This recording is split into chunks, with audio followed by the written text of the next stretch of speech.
جن کی آپ نے شہتوت کے پودے بنا، ستارے بنا، جانتے تھے نہیں آسان، یہ ثقیل لست کیا، زبردست کیا۔ تو عروض کو میں سمجھتا ہوں کہ عروض اتنا ضروری ہے جیسا کہ کمر کے لیے ریڑھ کی ہڈی۔ شاعری کا جو معیار ہے وہ کبھی بھی مشاعرہ نہیں رہا، کبھی بھی مشاعرہ نہیں رہا۔ زبان کی حفاظت کے لیے شاعری کم ہو رہی ہے اور خود کو بدتر دکھانے کے لیے شاعری زیادہ ہو رہی ہے۔ اردو کا نمک خون میں شامل ہے ہمارے، ہم ڈر کے کسی شخص کی عزت نہیں کرتے۔ آداب دوستو، میں ہوں مرغوب رحمانی اور آپ دیکھ رہے ہیں شاعری ہاؤس انڈیا۔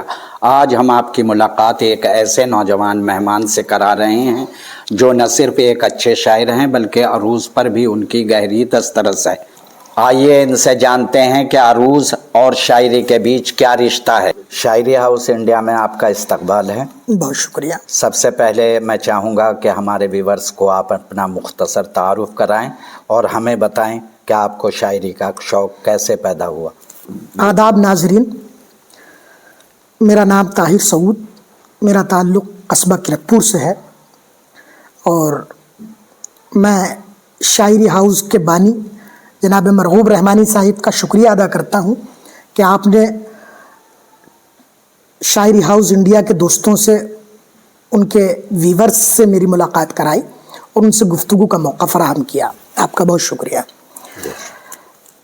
جیسا کہ آپ نے کہا کہ آپ کو شاعری کا شوق کب اور کیسے لگا، جی جی، دراصل شاعری کا شوق تو قدرتی ہوتا ہے، بات یہ ہے کہ آدمی شاعر یا تو ہوتا ہے یا نہیں ہوتا۔ جی بالکل بالکل۔ تو شاعر قاعدے میں تو جو ہم سنتے آئے ہیں اور جس کو برتا ہے وہ یہ ہے کہ آدمی فطرتاً شاعر ہوتا ہے، یہ اس کو کبھی معلوم ہو جاتا ہے کہ اس کے اندر شاعر موجود ہے۔ میرے ساتھ بھی کچھ ایسا ہی ہوا۔ میری عمر تقریباً 8 سال کی رہی ہوگی۔ میں نجیب آباد ایک مدرسے میں تعلیم حاصل کر رہا تھا، قرآن پاک کا ابتدائی اسٹوڈنٹ تھا میں اس وقت۔ تو وہاں میرے ایک ساتھی نے ایک نعت پاک سن کر پڑھنے والے کی ذرا کچھ تعریف و توصیف کی، تو میرے اندر کا جو شاعر ہے اس کو گوارا نہ ہوا، جیسا کہ ایک شاعر کو ہوتا ہی ہے جی بالکل، کہ وہ دوسرے کی تعریف کو ہضم نہیں کر پاتا۔ بے شک بے شک۔ اور یہ کہیں نہ کہیں اس وقت شاعر کے اندر ظرف کی کمی بھی ہوتی ہے۔ تو حالانکہ دوسرے کی تعریف کو قبول کرنے والا شاعر بڑا ہوتا ہے، لیکن چونکہ میری عمر ہی 8 سال تھی، یہ شعور ہی کہاں تھا کہ میں شاعر ہوں۔ خیر وہ میں نے اس وقت میں، اس نے کہا کہ بھائی اگر تم ایسا کر سکتے ہو تو کر کے دکھاؤ۔ تو میں نے سب سے پہلے ایک مطلع کہا اور بالکل اسی انداز میں کہا جیسا کہ شاعری کے اصول ہیں، یعنی اس کے اندر ردیف بھی موجود تھی، اس کے اندر قافیہ بھی موجود تھا، اور یہاں تک کہ حد تو یہ ہے کہ میں نے اس میں اضافت کا بھی استعمال کیا، لیکن یہ الگ بات ہے کہ اضافت کا استعمال صحیح نہ کر سکا۔ چونکہ شعر میں نے کہنا تھا، میں نے کہا، اور وہ مطلع یہ تھا کہ پیغام محمد کا دنیا کو سنا دیں گے، ہم نام محمد پر جاں اپنی لوٹا دیں گے۔ اب میں نے یہ نعت مکمل کی اور اس کے بعد میں گھر چلا گیا اور بہت مجھے ایسا لگا کہ میں نے کچھ کیا۔ خیر والدہ کو چونکہ ہماری نعت پاک کا شوق رہا ہے، بچپن سے وہ ہمیں سناتی رہی ہیں، اور والد گرامی از خود ایک اچھے شاعر تھے، عروض سے ناواقف تھے لیکن شاعر بہت اچھے تھے اور عالم دین بھی تھے، تو اردو زبان پر ان کی دسترس ہونا لازمی تھا۔ خیر میں گھر پہنچا تو جمعرات کا روز تھا، اور میرے مرحوم بھائی ناظم اشرف جو کہ ایک اچھے شاعر تھے، جن کی کتاب آئی ہے منظر عام پر شاعری تک آگئے کے نام سے، وہ بھی اس وقت طالب علم تھے، دارالعلوم دیوبند میں وہ تعلیم حاصل کر رہے تھے، تجوید کے اسٹوڈنٹ تھے، طالب علم تھے۔ تو میں نے جب نعت پاک سنائی تو میں نے ان کو جب یہ مطلع سنایا، پیغام محمد کا دنیا کو سنا دیں گے، ہم نام محمد پر جاں اپنے لٹا دیں گے، تو اس وقت بھائی نے یہ کہا کہ اس کو ایسا کر لو، پیغام اصلاح کی انہوں نے، ہاں بھائی نے اس وقت اصلاح کی اور یہ کہا کہ اس کو ایسا کر لو طاہر، پیغام محمد کا دنیا کو سنا دیں گے، ہم نام محمد پر جاں اپنی لٹا دیں گے۔ تو ثانی مصرع بالکل اسی طرح سے ہو بہو تھا جیسا کہ ایک صاف ستھری اور کسی فنکار نے کوئی مصرع کہا ہو۔ تو وہ فنکار کیا تھا؟ بس اندر ایک بیٹھا ہوا شاعر تھا، یا گھر کی تربیت تھی جو خون سے مجھ میں منتقل ہوئی تھی. چونکہ اردو کا ماحول ہمارے یہاں رہا ہے, والد بھی شاعر تھے, بھائی بھی شاعری کرتے تھے, میں نے اسی دن سے اپنے بھائی کو اپنا استاد تصور کر لیا, اور وہ جب تک حیات رہے تو میں انہی سے جڑا رہا اور انہی سے میں اصلاح و تربیت لیتا رہا. یہ میرا شاعری کا آغاز رہا. اچھا, آپ علم عروض کی طرف کس طرح آئے؟ کیا یہ شوق کے تحت یہ ایسا کیا آپ نے یا ضرورت کے تحت ایسا کیا؟ دراصل اس سب واقعے کے بعد مجھے تو یہ خیال ہی نہیں رہا کہ میں شاعر ہوں. پھر اس کے بعد یہ ہوا کہ میں مقامی دوستوں کے ساتھ بیٹھتا تھا, نعت گوئی اور نعت پڑھنے کا مجھے ویسے بھی شوق تھا. تو کبھی یہ ہوتا تھا کہ میں جو کچھ بھی توڑ جوڑ کر پاتا تھا تو کر لیتا تھا, تو یہ کہنے کے لیے, اس نام کے لیے کہ یہ میرا کلام ہے. مطلب یہ ایک انا تھی میرے اندر.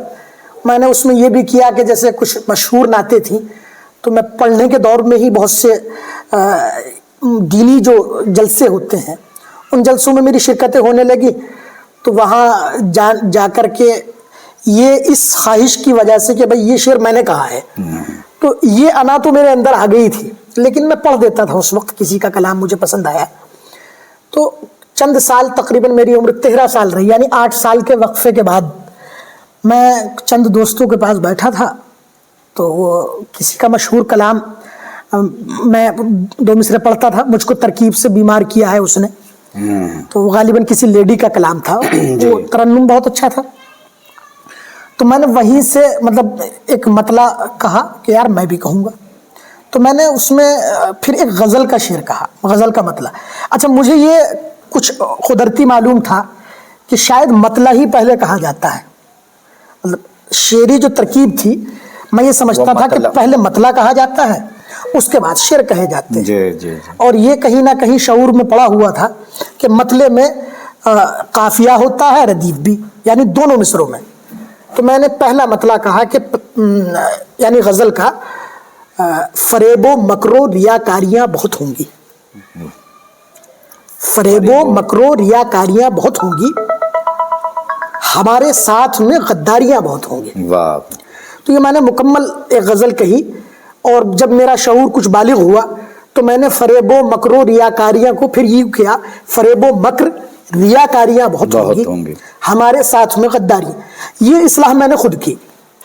یعنی ہوا یہ کہ مجھے نہیں تو علم عروض سے تب تک واقف نہیں تھے؟ تب تک میں علم عروض سے واقف نہیں تھا, اور یہ اصلاح بھی مطلب شعور بڑھنے کے بعد کی. اچھا, جیسا آپ نے بتایا ابھی کہ یہ جو غزل کا آپ نے مطلع کہا یہ 13 سال کی عمر میں, جی 13 سال, اور جو نعت آپ نے کہی تھی وہ 8 سال کی عمر میں کہی. تو اس بیچ آپ نے کوئی شاعری نہیں کی؟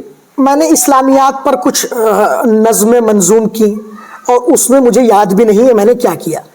تو چونکہ مجھے یہی یاد ہے, کچھ چیزیں یاد رہے. ویسے لگاتار رہے اس سے جو شاعری سے جڑے کبھی کوئی چیز آ گئی سامنے, جیسا کہ کسی آدمی کے اندر تک بندی کا ہنر ہوتا ہے, تو اسے تک کرنے کو باندھنے میں کتنا وقت لگتا ہے.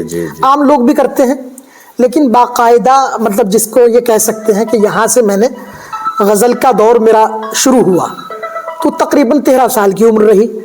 اچھا, اس میں ہوا یہ کہ اس کے چند روز کے بعد میں 1-2 سال گزرے تو یہ واٹس ایپ کا دور شروع ہوا نیا. تو واٹس ایپ گروپ میں لوگوں نے گروپ بنائے کہ بھائی اس میں طرحی مصرع دیا جانے لگا, اور اس کے بعد وہ میں کسی گروپ سے جڑ گیا. اب میں جب وہاں جڑ گیا تو ظاہر سی بات ہے کہ ابتدائی زمانہ جو ہوتا ہے تو کئی بہور اس طرح کی ہیں کہ جو ہم آہنگ سی ہیں, یعنی بہت قریب ہیں وہ. ان میں ایک مصرع ذرا سا تبدیلی ہو جائے تو وہ آدمی دوسری بحر میں نکل جائے گا.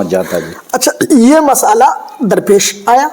اب ظاہر سی بات ہے کہ یہ جب آیا تو جو اس میں سینئر حضرات تھے انہوں نے نقد کے طور پر وہ بات کہی, تو وہ چیز مجھے مطلب ایسا لگا کہ یار یہ تو میں جانتا نہیں, بھئی یہ لوگ کیا کہہ رہے ہیں. میں تو انہی کو جب تک جانتا نہیں تھا, تو نہ جاننے والا زیادہ دوسرے کو چھوٹا سمجھتا ہے. اس کا مطلب ضرورت کے تحت. ہاں, میں نے ضرورت کے تحت جب مجھے ایسا لگا کہ بھئی میں تو بہت اپنی عزت خراب کر رہا ہوں, یعنی یہ احساس پیدا ہو گیا کہ شاعری میں وقار نہیں حاصل کر پاؤں گا. جب مجھے یہ لگا کہ مجھے شاعری کرنی ہے اور اس طرح سے کرنی ہے کہ آدمی اس کو سن کر پڑھ کر یہ کہے کہ واقعی شعر ہوا ہے. مطلب یہ محسوس ہوا کہ علم عروض کے بنا شاعری نہیں کی جا سکتی. ہاں میں نے مطلب یہ بات معلوم کی کہ میں اس کو کیسے سیکھ سکتا ہوں کہ یہ میرے مصرے جو دوسری بحر میں نکل جاتے ہیں.